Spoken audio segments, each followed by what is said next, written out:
এখন পর্যন্ত ক্যাম্পাসে সর্বমিত্র সহ ক্যাম্পাসে আরও যত পাবলিক আছে সবার ক্ষেত্রে আমার একই বার্তা, যদি ক্যাম্পাসের কোনো ইস্যুতে কারো থেকে 5 টাকা লেনদেন বা কাউকে অবৈধ কোনো সুবিধা দেওয়া বা হচ্ছে কারো সাথে কোনো ইস্যুতে আমার কোনো ধরনের অবৈধ কোনো তদবির করা, এইরকম প্রমাণ যদি সর্বমিত্র সহ আরও কেউ যদি দিতে পারে, আমি সজ্ঞানের স্বেচ্ছায় কান ধরে আমি ক্যাম্পাস থেকে বেরিয়ে যাব।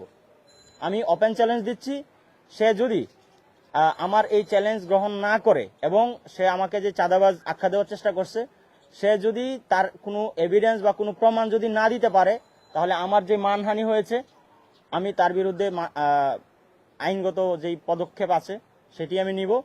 এবং আমি চাই যে অদূর ভবিষ্যতেও ক্যাম্পাসে এরকম কোনো নিরপরাধ এবং ঢালাওভাবে এরকম উদ্দেশ্য প্রণোদিতভাবে কারো বিরুদ্ধে যেন মিথ্যা প্রপাগান্ডা ছড়িয়ে কারো যেন ব্যক্তিগত জীবনকে দুর্বিষহ করে তোলা না হয়। এটি হচ্ছে যে রায়ান আব্দুল্লাহ ভাই হচ্ছে আমার বড় ভাই, এটা আসলে সুপারিশের মতো না। ক্যাম্পাসের বড় ভাই ছোট ভাইয়ের জায়গায় অনেকেই অনেক বিষয়ে অনেককে ফোন দেয়, তো সেই জায়গা থেকে আমি ভাইকে ফোন দিলাম, সর্বকে কল দিলাম। কল দিয়ে আমি জাস্ট এটুকু বলি যে ক্যাম্পাসেরই আমাদের বড় ভাই, এটা সুপারিশেরও কিছু না, সে সর্ব আমাদের ছোট ভাই। এই জায়গা থেকে আমি তাকে জাস্ট বলেছিলাম যে দোকানটা ছেড়ে দিয়ে, উনি আমাদেরই বড় ভাই, ক্যাম্পাসে আর দোকান করবে না, এই আর কি। এখন দোকান আসলে কাকে দিয়ে চালায়, এখানে আরো কোনো কিছু হয়েছে কিনা তাদের মধ্যে, আমি সেই ব্যাপারে কিছুই জানি না।